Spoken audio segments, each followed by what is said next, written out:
নমস্কার, আপনারা দেখছেন সোনারপুর বার্তা। এই মুহূর্তে আমরা রয়েছি অতুল কৃষ্ণ রায় বিদ্যায়তনের যে স্কুল মাঠ, সেই প্রাঙ্গণে সবেমাত্র মাধ্যমিক উচ্চ মাধ্যমিকের সাথে সিবিএসসির দশম ও দ্বাদশ শ্রেণীর রেজাল্ট বেরিয়েছে। সেই রেজাল্টে সিবিএসসির দশম শ্রেণীতে 100% নম্বর পেয়ে, অর্থাৎ 500 পেয়ে কলকাতায় প্রথম সব্যসাচী লস্কর, সোনারপুরেরই ছেলে। এই মুহূর্তে অতুল কৃষ্ণ মাঠ প্রাঙ্গণে ভোরের আলোর পক্ষ থেকে তাকে সম্বর্ধনা দেওয়ার যে আয়োজন করা হয়েছে, সেখানে আমরা সব্যসাচী লস্করকে পেয়ে গেছি। কথা বলে নেবো তার সাথে। সিবিএসসিতে দশম শ্রেণী, কলকাতায় প্রথম 100% নম্বর পেয়েছো, কেমন লাগছে?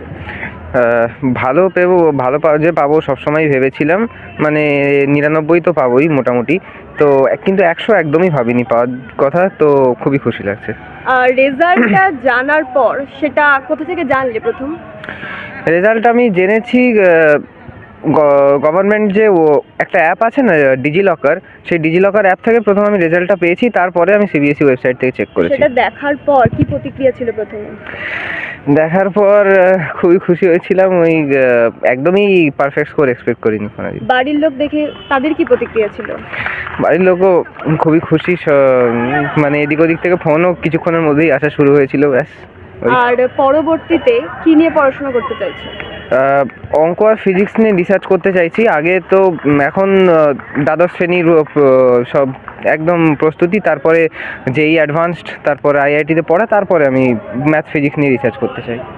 তো এই যে লিটারেচারে 100 সেটা তো সাধারণত পাওয়া যায় না। অবশ্যই এখন লিটারেচারে যেহেতু মার্কিং স্কিম অনেকটাই পাল্টে গেছে, 100 পাওয়াটা ভালোই সম্ভব। শুধু এটাই লক্ষ্য রাখতে হবে যে মানে এটা পুরনো প্রশ্নপত্র বা স্যাম্পল পেপার দিয়ে এগুলো তৈরি করতে হবে, যে ঠিক কি চাইছে সেইটা বুঝে লিখতে হবে। দিনে কতক্ষণ পড়াশোনা করতে? গড়ে 7-8 ঘন্টা। তো তোমাকে দেখে তোমারই যারা ছোট ছোট ভাই বোনেরা আছে, যারা পরবর্তীতে দশম শ্রেণীর পরীক্ষা দেবে, তারা তোমাকে দেখে ইন্সপায়ার হবে, তো তাদের জন্য কি বলবে? তাদের জন্য আমি এটাই বলবো যে সব থেকে প্রয়োজন যে পরীক্ষায় ভালো করার জন্য, সেটা হচ্ছে কনসেন্ট্রেশন। শুধু পড়ার সময় নয়, পরীক্ষা দেওয়ার সময়, পরীক্ষার হলে, কারণ কোশ্চেন পড়ে বুঝতে হবে আর লেখার সময় ভেবে লিখতে হবে। আর দ্বিতীয় কথা হচ্ছে টাইম ম্যানেজমেন্ট, যে পরীক্ষা শেষ হয়ে গেলে কিছু সময় হাতে রাখা, যাতে কোশ্চেন মানে উত্তরপত্রটা রিভাইজ করা যায়, উপরে যা যা ভুল ভ্রান্তি আছে সেগুলো ঠিক করে নেওয়া যায়। আর তোমার স্কুলের শিক্ষিকা তাদের কি প্রতিক্রিয়া? স্কুলের শিক্ষিকারা খুবই খুশি হয়েছেন। তারা আমাকে মানে প্রোগ্রাম করেই এক ধরনের সম্বোধনা দিয়েছেন, যে সবাই খুবই খুশি। প্রাইভেট টিউটর ছিল তোমার? প্রাইভেট টিউটর না, সেভাবে ছিল না আমার।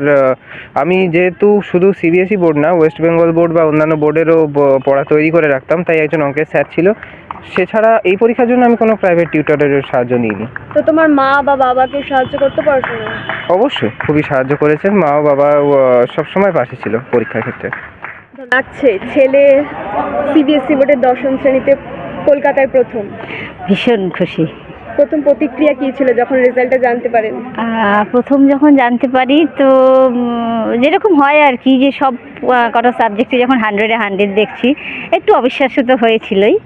তারপরে ওদের স্কুলের প্রিন্সিপাল ম্যাডামই ফোন করে বললেন যে ও ন্যাশনাল টপার হয়েছে, মানে শুধু কলকাতা নয়, সিবিএসসি বোর্ডেই টপার হয়েছে। তো ছেলে পরবর্তীতে রিসার্চ করতে চাইছে? হ্যাঁ, পুরোপুরি সমর্থন আছে। যেটা ও চাইবে, যেটা ওর ভালো লাগবে, সেটাই তো ভালো করতে পারবে। তো ছোট থেকে কি মেধাবী ছিল? হ্যাঁ, মোটামুটি ছোট থেকেই ওর মধ্যে সেগুলো মোটামুটি একটা লক্ষণ তো দেখাই গিয়েছিল, এবং কখনো পড়াশোনার জন্য বলতে হয়নি, সবসময় নিজে নিজে করেছে। সেলফ স্টাডিটাই ওর সব থেকে বেশি। তো এই যে 100% নাম্বার, এটা কি আপনি আশা করেছিলেন? ছোট থেকে ওই মানে বিভিন্ন পরীক্ষায়ও পার্টিসিপেট করেছে, ন্যাশনাল লেভেলেও মোটামুটি অনেক জায়গাতে ভীষণ ভালোই করেছে। তো সেই জায়গা থেকে আমাদের মোটামুটি 99 বা তার থেকে একটু বেশি এরকম আশা করেছিলাম। তো 100% এটা মনে হয় কেউ আশা করে না, সেই জায়গা থেকে। ধন্যবাদ। সব্যসাচী লস্করের সাথে আমরা কথা বলে যেমনটা জানলাম, পড়াশোনার সাথে সাথে তার যে ছবি আঁকা এবং গান গাইতে সে ভালোবাসে, এবং তার এই ফলাফলে এই এলাকার বাসিন্দা সহ তার পরিবারের প্রত্যেকেই ভীষণ খুশি, ভীষণ উৎসাহিত। সেই ছবি আমরা দেখে নিলাম সোনারপুর বার্তায় পর্দায়। ক্যামেরায় মঙ্গলের সঙ্গে ঋষিতার রিপোর্ট, সোনারপুর বার্তা।